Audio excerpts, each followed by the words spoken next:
Olá, amigos, tudo bem com vocês? Estamos de volta aqui com o nosso resumo, né? Nesta quarta-feira, dia 27 de agosto de 2025, e vamos começar já pelas nomeações aí que o prefeito Eduardo Siqueira Campos fez para o município. Bom, a primeira nomeação que eu vi aí é Cleisenir dos Santos, que acabou de ser exonerada das setas pelo governador Wanderlei Barbosa, e ela foi nomeada, então, aí como superintendente da Administração, Finanças e Planejamento da Secretaria da Educação de Palmas, né? É uma indicação da Dorinha, claramente da Dorinha, né? Muito que o prefeito está na campanha, pré-campanha da Dorinha, aliado da Dorinha, e aí, então, lembrando que na Secretaria de Educação Social e Trabalho do Estado, o Wanderlei colocou a ex-deputada estadual Valderez Castelo Branco no lugar da Cleisenir, tá bom? Bom, além da Cleisenir, nós tivemos outra nomeação, que foi o do presidente da Fundação de Esporte. Fundação de Esportes e Lazer, o Lécio Cláudio de Oliveira Guimarães. Pelo que eu apurei, é uma indicação do deputado federal Tiago Dimas. E também aí ele vai ocupar o lugar, a pasta estava vaga desde a saída do advogado Vinícius Tundella, que era indicação do técnico de futebol empresário Vanderlei Luxemburgo. E outra grande movimentação do prefeito aí, bem interessante, foi a do filho do presidente da Câmara de Palmas, o Marilon Barbosa, o João Paulo Barbosa Cardoso. Ele foi nomeado como secretário executivo da Fundesportes, na Fundação de Esportes e Lazer. Olha, eu quero observar uma coisa. Essa nomeação ocorre no momento em que o governador Wanderlei Barbosa está exonerando qualquer pessoa que tenha uma ligação direta ou indireta com o prefeito Eduardo Siqueira Campos. Ele dá um tapa de luva de pelica e, ao mesmo tempo, acena positivamente para o presidente da Câmara, Marilon Barbosa, né? Bom, sem o Laurez Moreira, o PDT se reúne até a próxima semana para discutir a nova presidência e posicionamento. O Laurez foi para o PSD, então ele está dando coletiva de imprensa na manhã desta quarta-feira, né? E para falar sobre o seu futuro. E o PDT, ele era presidido antes do Laurez assumir pelo então presidente da ATM, na Associação Tocantinense de Municípios, o Jairo Mariano.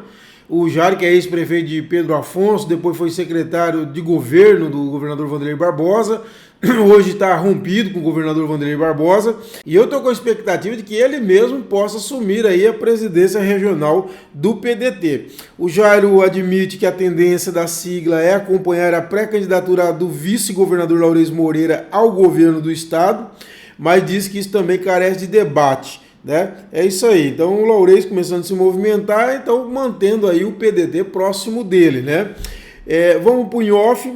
Do INHOF eu destaquei um estudo que foi feito pelo um parceiro que eu tenho, que é o analista e consultor político Juan Lopes. Ele fez um levantamento do desempenho dos principais líderes do Bico do Papagaio na disputa pela Assembleia. E mostrou interessante que foi assim, a estabilidade da votação do presidente da Assembleia, Amélio Caires, né? Eu achei bem interessante o levantamento. Até foi depois daquela provocação que o Auri fez, e ele fez esse levantamento aqui. Olha, disputando a deputada estadual desde 2006, o Amélio tem 5 mandatos. Ele foi o mais votado dos 24 municípios da região em 2006 e 2014. Em 2010, 2018 e 2022, ele ficou com a segunda colocação. São números baseados no Tribunal Regional Eleitoral, tá bom? Em sua estreia em 2006, ele chegou a ter 96% dos 13.677 votos do Bico do Papagaio. Ou seja, de todo o voto dele, 96% era do Bico do Papagaio. Pra você ter uma ideia, o segundo colocado daquela eleição foi o Iderval com 8.810 votos. Muito bem votado o Amélio naquela estreia. Em 2010 já o Iderval foi mais votado. 86% dos votos do Amélio era 96% na primeira eleição, 2006. Em 2010 foi ainda 86% dos votos do Amélio eram do Bico do Papagaio. Em 2014, o Amélio voltou a ser o mais bem votado, com o Eduardo Siqueira Campos em segundo, e o Rocha Miranda, ex-prefeito de Araguatins, em terceiro. E o Amélio fez 78% dos votos lá do Bico do Papagaio. Ou seja, de todos os votos dele, 78% eram do Bico do Papagaio. O Eduardo, 46%, que é normal, que tinha uma votação no estado todo. E o Rocha Miranda chegou em 92% dos votos dele lá do Bico. Em 2018 surgiu uma grande liderança. O Jair Farias tem sido mostrado um dos principais líderes do Bico do Papagaio hoje, é pré-candidato a deputado federal e olha, fortíssimo pré-candidato a deputado federal, ok? Então em 2018 o Jair ficou em primeiro lugar com 84% dos votos da região, o Amélio a segundo lugar com 76% e o terceiro o Fabião com 88% dos votos lá do Bico do Papagaio. Em 2022 o Jair voltou a ficar em primeiro lugar, mas ele expandiu a sua votação pelo estado. Com isso, a votação do Jair no Bico caiu de 84% para 77%, ou seja, de todos os votos dele, 77% eram do Bico do Papagaio. E o Amélio, em segundo, manteve o mesmo 78% no Bico e o Fabião 88%. E uma coisa interessante é que o Amélio se mantém na casa dos 17 mil votos há 3 eleições. Foram 17.763 em 2014, 17.617 em 2018 e 17.985 em 2022.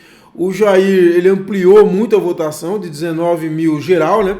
19.306 para 24.702, mas o Jair ele se tornou aí um nome estadual, né? Estadualizou. Realmente o Jair tem conseguido voto aí em todo o estado, beleza? Interessante isso aí que mostra a estabilidade do desempenho do Amélio lá no Bico do Papagaio, correto? E agora o desafio dele é estadualizar, né? O Amélio precisa se estadualizar como pré-candidato a governador e por isso que ele tem feito muitas incursões aí com o governador por todo o estado, porque ele precisa hoje se estadualizar, né? Bom, lá em Colinas, pessoal, o bicho tá pegando ainda, né? Tá pegando.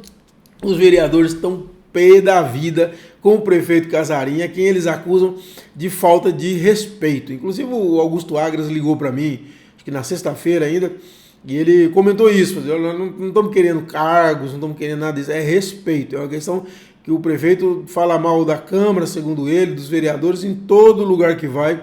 Esse é o problema, não é nada de nomeação, não é nada de votação de projeto, nada, é questão de respeito. E o caldo entornou lá porque a vereadora professora Elma Norberto, como já disse, foi uma das principais aliadas do Casarim, né? E inclusive chegou a ser secretária dele e tal, etc. E ela disse que recebeu mensagem por ameaça via WhatsApp, né, do Casarim. E ela chegou a falar assim, recomendou que os colegas da base, que foi reduzida, né? Lembra que eu falei? O Casarim elegeu 9, perdeu 6, hoje tem 10 na oposição, só 3 na base. A professora Elma recomendou que os colegas da base levem o prefeito para um tratamento psiquiátrico, porque acho que ele não está batendo bem das bolas, e não, está ruim. Diz para avisar em seguida, ele tem que me largar de mão. Eu não quero ser base, eu não quero ter indicação, eu não quero ter secretaria, eu não quero nada dele. E aí ela diz o seguinte, que a irritação do Casarim com ela foi porque ela não teria defendido o Casarim na Câmara. E segundo a professora Elma, a expressão do Casarim foi que ela não foi o pitbull dele na Câmara. Aí a Elma disse e falou para ele, se você quiser cachorro, manda para a Câmara, porque eu não sou vaca para você me vender. E foi nesse ritmo aí. O presidente da Câmara, Augusto Agra, se pronunciou, foi muito sereno até o pronunciamento dele, e ele disse justamente isso, que a questão, olha só, olha que interessante que ele diz, que o Agra contou que nesses últimos 2 anos que acompanha o prefeito, ele nunca se comportou como hoje. E depois dessa última eleição do ano passado, o Casarim foi muito bem votado, 14 mil votos, 73%, coisa assim. O prefeito demonstrou que os 14 mil alguns votos criaram um efeito negativo em relação a ele. Porque aí diz o Agra, o tom de voz mudou, a forma de conversar mudou. Para a Agra, a Câmara vive algo muito mais além da política. É uma questão de respeito pelo poder. Segundo o presidente, enquanto a sessão ocorria na noite de segunda-feira, Casarim estava nos bares da cidade nos espetos falando horrores dele, Agra, né? E ele diz o seguinte, que ele lembrou primeiro que em 8 meses de gestão, dessa segunda gestão do Casarim, nenhum projeto enviado por ele para a Câmara foi rejeitado. A Câmara aprovou todos os projetos dele. Ele fala absolutamente nenhum. A oposição não está aqui para atrapalhar Colinas, nunca. Essa oposição foi criada por respeito, ele repetiu, né? E Agra avisou que para defender o legislativo vai fazer o possível. Colinas não... E avisou, olha só.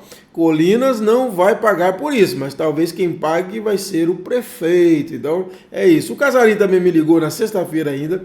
Ele me disse que, olha, ele garantiu que não tem faltado com respeito com os vereadores, contudo, se mostrou contrariado com o fato de vereadores que eram da base, que tinham indicações na gestão, não aceitarem acompanhar a sua decisão de apoio para deputado estadual. É difícil, né, companheiro?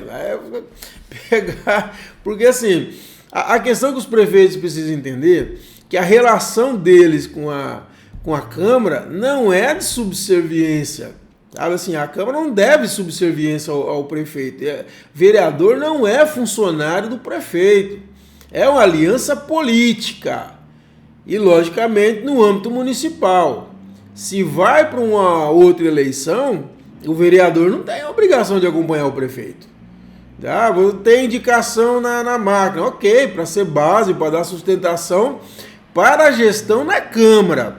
Agora, o vereador não é funcionário do prefeito, ele tem autonomia para seguir o caminho político dele. Por exemplo, um vereador que é aliado do deputado X, que o deputado X, inclusive, o apoiou fortemente para a eleição municipal. Aí chega na próxima eleição, ele abandona esse deputado X para seguir o candidato do prefeito, porque o prefeito deixou que ele indicasse alguns cargos. Olha, essa aliança é uma aliança que se dá para garantir sustentação na Câmara, que é um negócio até que muitos questionam, né? Mas eu acho que faz parte, você é governo. Agora, e para o ônus e para o bônus. Agora, não tira a autonomia política do vereador para as relações que ele já mantém. Eu acho que isso precisa ficar claro. Se prefeito pensar que é dono de Câmara, vai quebrar. E prefeito sem Câmara, meu irmão, conversa com quem passou por isso. Não é bom não. Não é bom não, tá bom? Vai ser muito problemático. Bom... O republicano comemorou seu aniversário de 20 anos com um grande evento em Brasília na segunda-feira para afiliados, parlamentares e governadores. Do Tocantins, o governador Wanderlei Barbosa ouviu elogios rasgados do seu colega governador de São Paulo, Tarcísio de Freitas. No discurso, o Tarcísio afirmou, se referindo ao Wanderlei, ao cumprimentá-lo, o grande governador Wanderlei Barbosa, que está comandando brilhantemente o estado do Tocantins com uma aprovação altíssima, está fazendo a diferença, uma pessoa que a gente vibra em acompanhar. Estou muito feliz de estar aqui ao seu lado. É bem elogiado aí o Tarcísio, pré-candidato a presidente, inclusive, né? Pode ser o candidato da direita e da extrema direita o ano que vem. E também quem foi elogiado foi o deputado federal Ricardo Aires, pelo seu colega Alfredo Gaspar, do União do Alagoas, é o novo relator da CPMI do INSS. Lembrando que era o Ricardo que ficaria com essa função, mas como a oposição ganhou a presidência da casa, aí foi indicado outro nome para a relatoria. E ao citar o tocantinense, o relator destacou que a mudança na relatoria decorreu justamente disso, né, da falta de consenso com a presidência da CPMI, mas fez questão de ressaltar que seu colega republicano, no caso Ricardo Aires, é um homem decente e honrado, pelo qual nutre consideração e admiração. O Gaspar anunciou ainda que decidiu incorporar ao plano oficial da CPMI parte do material já elaborado pelo deputado Ricardo Aires, tá bom? Bom, por fim, o deputado federal Thiago Dimas, ele está com 5 vereadores apoiando ele agora lá na Câmara, né, de Araguaína, o Gedeon do PL, o Luciano Santana do PL, o Matheus Mariano do União Brasil, o Robert Delmontes do PRD e também agora o vereador José da Guia, que é líder do prefeito Wagner Rodrigues na Câmara. Pessoal, é isso, essas foram as principais informações dessa quarta-feira e nós voltamos nessa quinta. Um abraço a todos e até a próxima.